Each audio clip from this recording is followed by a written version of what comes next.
There's something deeply haunting about a story that the world forgets, a tragedy that once dominated headlines, only to vanish beneath the dust of history. Some crimes fade because time dulls the horror. Others, because remembering them feels too uncomfortable. But the murder of Harry Fragson was never ordinary. He was adored, celebrated, a man whose songs filled the grandest music halls of Europe with laughter and light.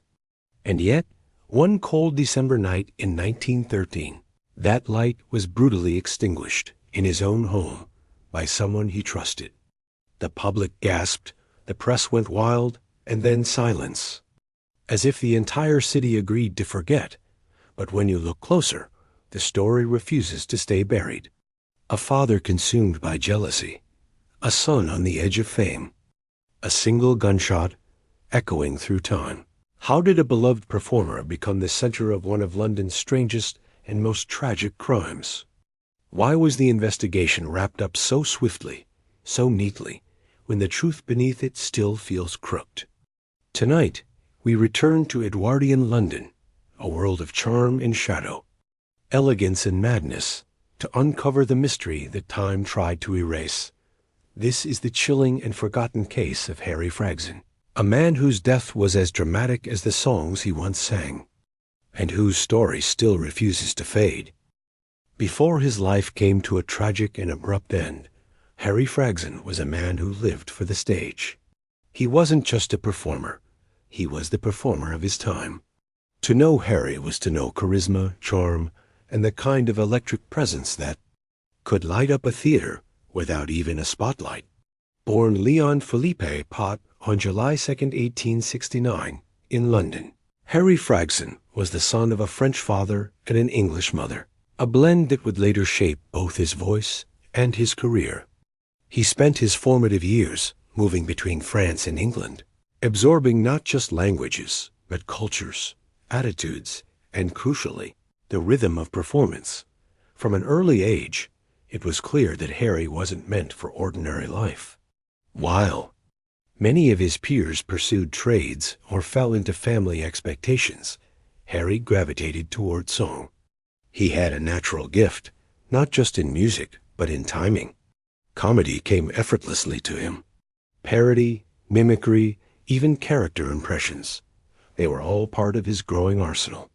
And unlike many others trying to break into entertainment, in the late 19th century, Harry wasn't looking to imitate. He was looking to connect. You can imagine a young Harry on the small stages of Paris, perhaps in a smoky cafe or modest music hall, leaning forward with that confident smirk as he began one of his cheeky chansons. He'd mastered the art of holding a crowd. Whether in Montmartre or Covent Garden, audiences adored him. By the early 1900s, Harry Fragson had become a household name, especially among British and French theatergoers. His most famous songs, like Hello, Hello, Who's Your Lady Friend, weren't just catchy tunes. They were cultural staples, hummed by dockworkers and duchesses alike. But behind the fame, there was a quiet vulnerability that Harry rarely showed. Despite the public persona, always witty, always dressed to impress, Harry lived a surprisingly restrained personal life. He never married. There were whispers of romances, of course, and women were certainly drawn to his gentle charm and refined features. But if Harry had lovers, he kept them out of the spotlight. His closest relationships seemed to be within his small circle of friends in the entertainment world, fellow performers, producers, and musicians. Then there was his family. And this is where the story begins to take a more complicated shape. Harry was extremely close to his mother, a kind-hearted Englishwoman who supported his career from the very beginning. In many ways, she was his emotional anchor. She attended his performances when she could, and her pride in her son was never hidden. But his relationship with his father, Leon Pott Sr., was strained, at best. Le Acute on Sr. was described by those who knew the family as controlling, conservative, and increasingly unstable in his later years. While he had once supported Harry's career, by the early 1910s, something had shifted. Friends claimed that the elder Pot disapproved of Harry's stage name, his style of performance, and even his refusal to settle down and have a proper life. Some even said Leon believed Harry had abandoned his roots by anglicizing his name in favoring British audiences. Whether jealousy, mental decline, or unresolved resentment, there was clearly tension between father and son. But Harry didn't speak publicly about family troubles. He remained focused on his career and continued to dazzle on both sides of the channel. In 1913, at the height of his fame, he was preparing for new performances and expanding into songwriting. It was a golden period for him, and all signs pointed toward even greater success. If you'd met Harry Fragson in the months leading up to his death, you likely would have described him as a man who had everything: talent, fame, financial success, adoration from crowds, a bright future still ahead. But even with all of that, he remained somewhat of a mystery. He didn't give interviews often. He rarely spoke about his personal life, and when he did, he was cautious, as if he knew something fragile was always waiting just behind the curtain. We often think of true crime as something that happens to ordinary people, to those who live quiet, unnoticed lives. But sometimes tragedy creeps into the world of the extraordinary. Sometimes even the brightest stars can be pulled into darkness, not by strangers or random acts, but by those closest to them, not in Fragson's case, the shadows who are growing quietly. Inside his own home, in the form of a father whose mind had begun to fracture, and whose resentment was becoming harder to hide. No one, not even Harry, could have predicted what would happen next. And yet, when the moment came, it would shock not just his family, but an entire nation, because on the night of January 31st, 1913, the laughter that Harry Fragson had brought to so many fell utterly silent. It was a quiet Friday evening in London. January 31st, 1913. The kind of night where the fog hangs low over the gas lamps and the streets seem to whisper with a chill. For most people, it was unremarkable. Just another winter's night. But for Harry Fragson, it would be the last evening of his life. Harry had returned to his home on Great Portland Street, a refined address in London's West End. By all accounts, he was in good spirits. He had just finished rehearsals for an upcoming music hall performance, one that was expected to draw massive crowds. In typical fashion, Harry had remained behind after rehearsal, tweaking the lyrics to a new comedic number. He was meticulous. Like that, always refining, always pushing for perfection. Around 8 p.m., neighbors later reported hearing what sounded like a light argument from inside the house. Not shouting, but tense voices. Some assumed it was just a family disagreement. Nothing out of the ordinary. But what they didn't know was that Harry's father, Leon Sr., had arrived unannounced earlier that evening. Though Leon Sr. had been living with mental health struggles for several years, paranoia, depression, and episodes of delusion.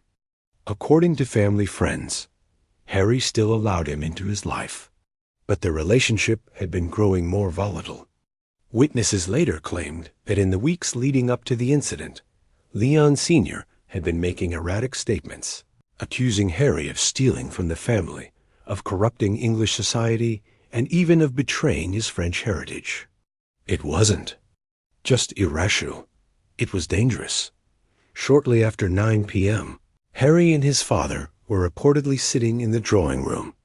A maid, whose name was never officially recorded, later stated that she had overheard Leon whispering in French something about purifying the family name. The words were unsettling. She excused herself quickly, retreating to the lower levels of the house. That would be the last time she saw Harry alive. Approximately 9:15 p.m., a single deafening sound cut through the stillness of the home. A gunshot. A neighbor living in the flat directly below, immediately called for assistance. He had heard the sound, then what he described as a heavy thud, like someone collapsing to the ground. The police were notified. When authorities arrived at No. 11 Great Portland Street just before 9:30, they found the front door ajar. Inside, in the front parlor, Harry Fragson was lying in a pool of blood. He had been shot at close range. The bullet entered just below his chin and exited through the back of his skull. There was no sign of a struggle, no forced entry. The gun had been found on the floor nearby. Standing only feet away from Harry's body was his father, silent UNMOVING. It was a disturbing scene. One of London's brightest stars, a man adored by thousands, gunned down in his own home by the man who brought him into the world. When questioned, Leon Sr. made a chilling statement. "I had to do it. He was poisoning our name, poisoning everything." Officers described his demeanor as vacant, disconnected from the reality of what he'd done. He didn't resist arrest. He didn't weep. He simply sat down and waited. Word of the tragedy spread fast. By midnight, headlines were already being prepared for the morning editions. "Murder of a music hall star," screamed one paper. Another wrote, "Fragson slain by his father, a tragic end for London's favorite comedian." The public reaction was immediate and confused. Some couldn't believe it was true. Others demanded to know why. What could have driven a father to such an act? What exactly had unfolded behind those closed doors? As police began piecing together the events of the evening, more details emerged, fragments that only deepened the mystery. A neighbor claimed that Leon Sr. had been muttering to himself outside the house earlier that day, repeating the phrase, "Tonight it ends." Another acquaintance later testified that Harry had recently told a friend he was worried about his father's worsening mental health, but didn't want to cause a scene by sending him away. That decision, one made from compassion, may have cost him his life, perhaps the most unsettling detail of all. That same evening, Harry had left 2 theater tickets on the table, a gift for his father, who had once been proud to see his son perform. It's believed Harry hoped the gesture might heal their fractured bond, a final attempt at reconciliation. But the only thing his father brought with him that night was a revolver. We often talk about crime as a moment, a single point in time when something horrific occurs. But in reality, it's often the result of layers. Resentments, mental instability, unspoken fears, all slowly piling up until something snaps. For Harry Fragson, that snap came not from a stranger in a dark alley, but from across the parlor. In the form of his own father's hand. By the time the night ended, Harry was dead, Leon was in custody, and the world of entertainment and London itself was left in stunned silence. No one saw it coming. No one could explain it. And more than a century later, we're still left asking, why? The death of Harry Fragson didn't just make headlines. It rattled the very foundations of Edwardian society. London was no stranger to violence, but this was different. Harry wasn't a politician or an aristocrat. He was something more intimate to the public, a man who brought joy, a familiar voice on stage, a source of laughter in difficult times. And now, that voice had been silenced by something far darker than any fictional tale, his own father. When officers from the Metropolitan Police arrived at 11 Great Portland Street, the scene was both clear and deeply unsettling. Harry's lifeless body lay beside an overturned chair. The revolver, a Belgian-made Lefaucheux pistol, was recovered just feet away. It belonged to Leon Potts Sr., who offered no resistance and no remorse. According to police records, his first words during arrest were, "He betrayed us." He had to be stopped. With such a blatant confession and a physical weapon at the scene, one might assume the investigation would be straightforward, open and shut. But as police began to dig deeper, subtle cracks in the surface began to show. The first issue was motive. On paper, there was one. Leon Sr. had been described as mentally unstable, consumed with paranoia and jealousy. But even within the family, few had predicted violence. The maid who worked in the home stated that Leon had visited Harry numerous times over the past year, always unannounced but never aggressive. She remembered a visit just a month prior, in which father and son had laughed together over wine. It seemed like things were improving, she told investigators. But others painted a different picture. Several close friends of Harry, fellow performers and producers, came forward to share their concerns.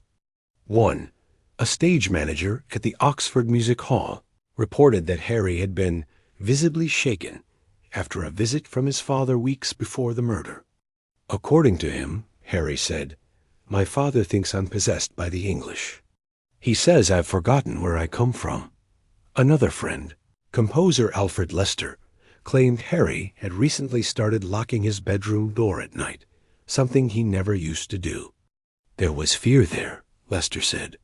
He wouldn't say it aloud, but you could see it in his face. Investigators began building a profile of Leon Potts Sr., a man in his 70s, formerly a tailor, who had emigrated from France to London decades earlier. There were no criminal records, but there was a growing history of mental health deterioration. His wife, Harry's mother, had reportedly expressed concern about her husband's behavior in the final years of her life, particularly after she was diagnosed with illness and bedridden. Unfortunately, she had passed away 2 years before the murder, leaving Harry as the sole family member responsible for his father's care. Police questioned several neighbors who had interacted with Leon Sr. during this time. One recalled him pacing outside the building late at night, mumbling in French about betrayal. Another remembered him angrily accusing a passerby of spying on him. None of it was reported at the time. Mental health, particularly in older men, was a taboo subject, something whispered about, but rarely addressed. But perhaps the most perplexing development came when Leon Sr. was taken into custody for psychiatric evaluation. Rather than showing signs of remorse or confusion, the elder Pot doubled down on his narrative. He told police that Harry had been working with agents in the British government to destroy their family's French identity, that he was a traitor, that the songs he sang, comical, innocent to the rest of the world, contained secret codes. "He was trying to erase us," Leon said. "I stopped it. I saved our name." The statement was clearly delusional. And yet, it was also deeply sad. Under modern standards, this would have been a clear case for insanity defense. But in 1913, the system was not nearly as compassionate or nuanced.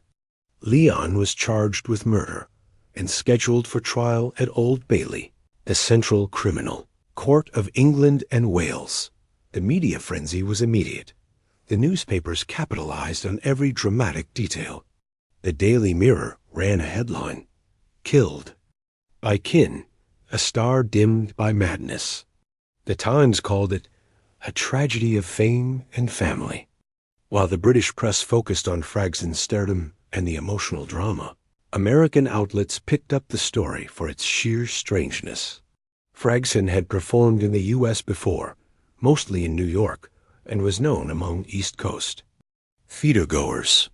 His death was reported in the New York Herald, which ran a column titled, "Parisian Singer Slain in London. Patricide Stuns Europe." And yet, despite all the attention, there were gaps. No formal autopsy report was ever released to the public.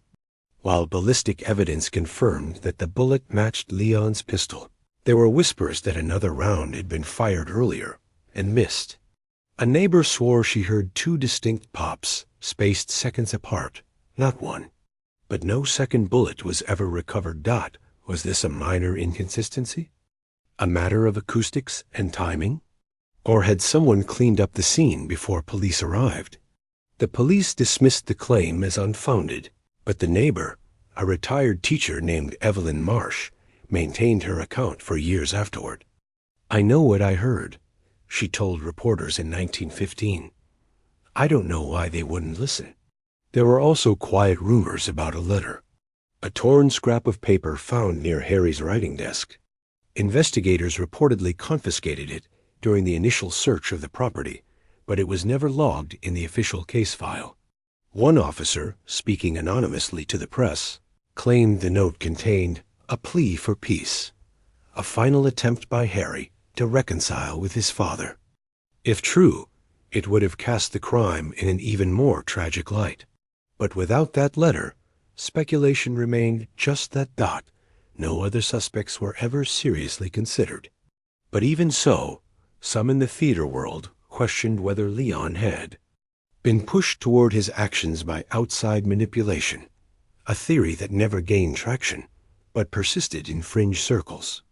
After all, Harry had recently signed a lucrative publishing deal in Paris, and had discussed cutting certain people from his business circle.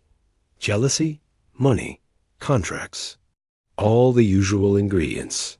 But no evidence of conspiracy was ever uncovered. As the case moved toward trial, public interest only intensified. Would the court recognize Leon's mental illness? Would justice be served? Or would the system allow a grieving, broken man to escape punishment? In the end, the investigation provided answers, but not closure. The evidence painted a picture of a father who unraveled, slowly, tragically, and fatally, and a son who tried, perhaps too gently, to keep that unraveling from consuming them both. By February's end, the scene was set for a courtroom drama, one that would leave just as many questions as it answered. Because while the facts of the case were disturbingly clear, the why remained elusive. When most people hear the story of Harry Fragson's death, they settle somewhat uncomfortably on the most widely accepted explanation, that his father, Leon Potts Sr., driven by mental illness and delusion, killed his son in a tragic act of confused hatred and paranoia. It's the theory that appeared in almost every paper at the time. It's what the police concluded, and it's what the court eventually accepted. According to this version of events, Leon, once a proud but increasingly disturbed man, saw his son's fame as a betrayal of everything he believed in. The name changed from Pot to Fragson, the cheerful, irreverent songs, British crowds laughing at French-accented jokes. To Leon, it wasn't success. It was sacrilege. Many believe the motive came down to identity, both familial and national. Fragson had embraced his English audience, written satirical songs, and moved further from his French heritage. In the eyes of his father, that was an erasure of the family legacy, a betrayal so deep that only death could undo it. From a means and opportunity standpoint, the theory is clean. Leon owned the revolver. He had access to the house. He wasn't a stranger breaking in, nor a thief in the night. He walked into the home freely, was welcomed by his son, and waited until they were alone. He likely knew that Harry would not resist or expect harm, and when the moment came, he pulled the trigger without hesitation. The revolver matched the wound. The confession followed immediately, and there were no other witnesses in the room when it happened. But there's something about this theory that leaves a lingering unease, not because it's implausible, but because of how conveniently tidy it is. Almost too neat when you consider the human complexities involved. For instance, let's look at timing. Leon had been mentally unstable for years. His paranoia had been growing gradually, but never before had it led to violence. Why that night? Why, after multiple visits, shared dinners, even laughing conversations, would he suddenly snap? Had something specific happened? A conversation? A trigger moment? If so, we'll never know, because it was never clearly investigated. Then there's the issue of the second shot, or at least what one neighbor claimed to be a second shot. Her statement was dismissed. No second bullet was found, but her account was consistent. Could it have been a misfire? Could Leon have hesitated? Or could it suggest something else entirely? A struggle, an interruption, or a second presence in the home? Those who defend the mainstream theory argue that Leon's mental state was far worse than anyone realized, that his delusions had become so vivid, so convincing, that he no longer saw Harry as his son, but as an enemy. This is supported by his confession, which wasn't remorseful, but ideological. He spoke not of pain or loss, but of purifying the name, stopping the lies, preserving France. To those who knew Leon, this was both heartbreaking and terrifying. His mind had fractured completely. The lines between family, politics, and paranoia had blurred. He no longer saw reality, only a warped mirror reflecting betrayal and decay. Still, some have questioned whether the official narrative downplayed other elements. Fragson had just signed a new publishing deal and was planning to spend more time in Paris, a move that would have shifted financial interests. He was also rumored to be considering a break from certain collaborators in London. Could there have been pressure? A confrontation that night unrelated to family? We'll never know, because the investigation focused solely on Leon. No financial records were subpoenaed. No staff were asked about business tensions. It's also worth noting that in 1913, mental illness was barely understood. The diagnosis of moral insanity, a now obsolete term used in the trial, gave authorities a simple path to resolution. Leon was declared unfit to stand trial and committed to Broadmoor Criminal Lunatic Asylum, where he died just 2 years. Later, no trial, no cross-examination, no deeper exploration. To some, that outcome felt like mercy. To others, it felt like closure without justice, because even if the obvious theory is true, even if a father's fractured mind turned him into a killer, we still have to ask, could this have been prevented? Why were the signs ignored? Why didn't anyone intervene when Leon began unraveling? Why was a man who had shown clear signs of instability allowed unsupervised access to his son again and again? The answers are murky, and perhaps that's what makes this theory so unsettling. Not because it lacks logic, but because it reminds us how fragile the line is between normalcy and tragedy, between love and obsession, between family and fatal consequence. So yes, this is the obvious answer, the accepted answer. But it doesn't make it any easier to live with. And for those who still feel that twinge of doubt, that whisper of something unresolved, there is another theory, one far less accepted, but far more chilling. Sometimes in the margins of a case, especially one closed so quickly, you find details that don't quite sit right. They linger like background noise, not loud enough to demand attention, but persistent. They whisper long after the investigation has ended. In Harry Fragson's case, there's one central truth no one disputes. His father pulled the trigger. But what if that isn't the full story? What if Leon Potts Sr. wasn't acting entirely of his own volition?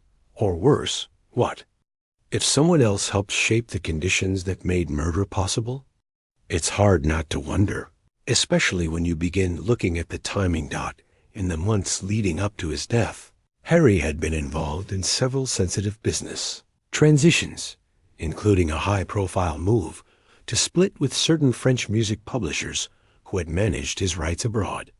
According to performance records, Harry had recently regained ownership of some of his most successful songs, a financial decision that increased his profits but angered former partners, though these changes were never linked to the crime. Officially, some have speculated whether external pressure may have escalated existing tensions in the home. Could it be possible that Leon's already fragile mental state was influenced, intentionally or otherwise, by those with something to gain? There were whispers, though mostly behind closed doors, that someone had been feeding Leon misinformation. that pamphlets and anonymous letters had appeared in the days before the shooting, suggesting that Harry was scheming against his own family, that he planned to cut ties completely and abandon his father in London. Nothing concrete was ever found, and police made no mention of such materials in their reports. But one friend, composer Paul Cazeneuve, said privately that Leon had begun parroting strange ideas that he claimed came from reliable friends of the family. Were those just hallucinations? Symptoms of psychosis? Perhaps. But the idea that outside voices may have manipulated Leon's delusions is chilling, not because it shifts the blame entirely, but because it raises the possibility that this wasn't just a tragedy of mental illness. It may have also been a case of quiet coercion. Then there's the question of the missing letter dot, as noted earlier. A torn piece of paper was reportedly found near Harry's desk on the night of the murder, though it was never publicly released or included in official evidence logs. A detective speaking anonymously to the press described it as a note that looked like an apology or a warning. The note, if it existed, disappeared before the trial phase. No copy, no transcription, no further mention. Could it have contained details Harry didn't want to make public? A final appeal to his father? Or, as some believe, an acknowledgement that something darker was unfolding? We may never know. But it's a gap in the timeline, a missing voice from the victim that complicates the clean narrative presented in court.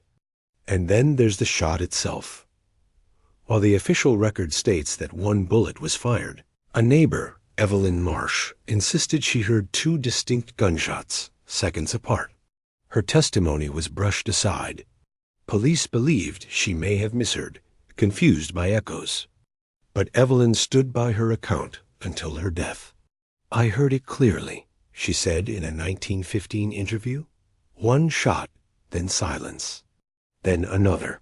It's possible the first was a misfire, or that Leon had fired into the air before turning the gun on his son. But if there were two shots, that means there may have been a pause, a moment between intent and action, which raises the question, what happened during that pause? Did someone try to intervene? Did Harry try to speak, reason, or defend himself? Or did someone else enter the room? It's important to note that no fingerprints were ever recorded on the revolver. In 1913, fingerprinting wasn't widely applied in all investigations, especially not in domestic murders where motives seemed obvious. But it's still strange. The weapon was recovered, but no effort was made to verify whether Leon was the only one to handle it. Which brings us to the most unsettling possibility of all. Could someone else have been present that night? Someone who left no trace? There are no witnesses to support this idea. No evidence of forced entry. But the door was found unlocked when police arrived. The maid, who had been downstairs, claimed she heard voices, but couldn't say for certain who was speaking. Could a third party have visited briefly, then disappeared before the authorities arrived? Someone who wanted the public to believe this was a tragic father-son confrontation? We can't say. And that's the hardest part of a case like this. The lack of answers isn't confirmation, but it's not a dismissal either. It leaves just enough space for doubt to settle in, even if we return to the simplest version, a delusional father, a trusting son, a moment of madness. We're still left with the emotional weight of how preventable this might have been. And if the darker theories hold any truth at all, if Leon was manipulated, if someone fanned the flames of his paranoia, then Harry wasn't just a victim of mental illness. He was the target of something far more calculated, and we may never know who or why. In the days that followed Harry Fragson's murder, London grieved, publicly, loudly, and with disbelief. Theaters dimmed their lights. Fellow performers stood in silence before each show. Thousands attended his funeral. His music, once a symbol of laughter and lightness, suddenly felt like a ghost echoing from a past too painful to revisit. But the investigation, as intense as it had initially seemed, came to an abrupt halt. Within 2 weeks, Leon Pott Sr. was officially deemed unfit to stand trial, diagnosed with what was then broadly called moral insanity, a term applied to individuals suffering from delusions, paranoia, or cognitive decline. He was committed to Broadmoor Criminal Lunatic Asylum, a high-security psychiatric hospital located west of London. He remained there until his death in 1915, just 2 years later. No trial, no public examination of motive, no further inquiry into the strange inconsistencies that still shadow the case. And just like that, the curtain fell. At first, the public demanded more answers. Letters flooded the editorial pages. Why had there been no inquest into Harry's mental state leading up to his death? Why wasn't more done to understand Lyon's behavior, or the possibility that others may have influenced him? Why was there no explanation given for the missing note, the unexplained second gunshot, or the fact that no autopsy report was ever made public? But as the weeks turned to months, the outcry faded. The world, already teetering on the edge of war, soon found itself consumed by global conflict. By 1914, the assassination of Archduke Franz Ferdinand would ignite a firestorm that left stories like Harry's, even ones that had once gripped the front pages, buried beneath the rubble of history. The official record still lists Harry Fragson's death as a domestic murder, committed by a father overcome with delusions. And on the surface, perhaps that's true. But the trail of inconsistencies has never been fully explained. The letter that was reportedly found and then vanished. The second gunshot heard by a neighbor and dismissed by investigators. The lack of fingerprints, even though the weapon was recovered at the scene. The business conflicts, the whisper campaigns, the abrupt drop in press coverage. All of it remains unresolved. It's not that the case wasn't technically closed. It was. It's that it was closed too quickly, too neatly, without letting the deeper questions breathe. And in doing so, it became one of those tragic stories that evaporates into time, leaving only speculation and shadows behind. For those who knew Harry personally, the emotional toll was devastating. His closest friend, Alfred Lester, never performed Fragson songs again. Marie Lloyd, a music hall legend and former collaborator, reportedly wept backstage every time someone mentioned his name. In a letter to her manager, she wrote, "There was kindness in him that didn't belong to this world. He didn't deserve that end." For the audiences who adored him, the laughter he gave them turned into silence, a permanent absence that no encore could fill. And for the generations that followed, Harry Fragson faded from memory. His name, once lit up on marquees from Paris to London, was gradually replaced by new stars, new songs, new distractions. Even the few recordings that survived were largely forgotten, buried under layers of static and time. But every now and then, his story resurfaces, whispered about in niche theater circles, or referenced in brief segments of early 20th century crime retrospectives. A few independent researchers and historians have tried to revisit the case, hoping to unearth something missed, some document buried in a forgotten archive. One such researcher, in 2003, requested access to Fragson's unpublished correspondence through a London historical society. Her request was denied. The documents, she was told, had been lost in a relocation. Whether that's true or not remains unknown. No new tips have emerged. No modern forensic re-examination has ever been attempted. The revolver used in the murder, officially destroyed in 1926, the original case file, still sealed in partial archives, its contents redacted in later years for reasons never fully explained. And so, the trail, once so visible, so shocking, has gone cold, but not forgotten, because when you strip away the headlines, the theories, and the silence that followed, you're left with one simple truth. A man loved by thousands died alone, at the hands of the person he trusted most. Whether madness, manipulation, or something even darker led to that moment, we'll likely never know. And maybe that's what makes this story so quietly haunting. Not because it's full of dramatic twists, but because it ended just before. The real questions could be asked.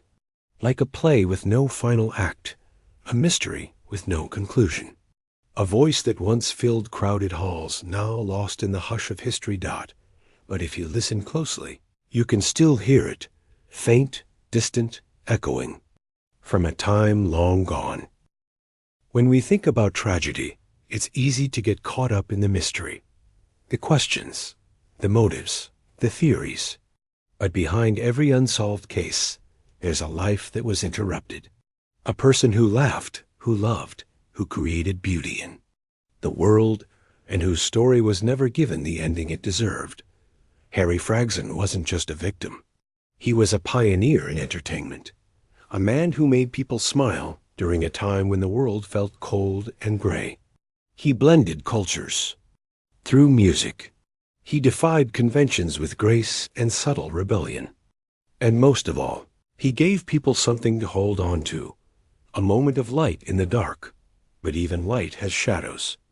What happened on that quiet January evening in 1913 still doesn't sit right. Was it simply the tragic culmination of a father's mental collapse? Or was there more to the story, something unspoken, hidden between the lines of archived files and hastily written police reports? Because the truth is, some things never quite added up. The inconsistencies, the missing evidence, the silence that followed. It's hard not to wonder, if Harry hadn't been famous, if he hadn't challenged societal norms, would his death have been handled differently? Would his story have echoed longer? Would justice have been pursued more thoroughly? And what about the questions we're still left with? What was in the note that vanished? Why were there 2 shots heard, but only 1 body found? Why was the case shut down so swiftly, with barely a whisper of challenge? Maybe we'll never know. Maybe the answers are buried in time, tucked away in a forgotten file cabinet, or lost forever to a system that didn't see value in asking more. But the haunting part isn't just that we don't have the answers. It's that we stopped looking. Harry Fragson's name may have faded from marquees, but his voice, in some ways, still lingers. On grainy recordings, in old songbooks, in the memory of a performance world that once adored him. He deserved better, not just in life, but in death. And tonight, over a century later, we ask the same question that hung in the air back then. What really happened to Harry Fragson? Was it madness, revenge, or something we were never meant to see? His case still remains one of the most chilling unsolved mysteries in British history, and one that continues to raise more questions than answers.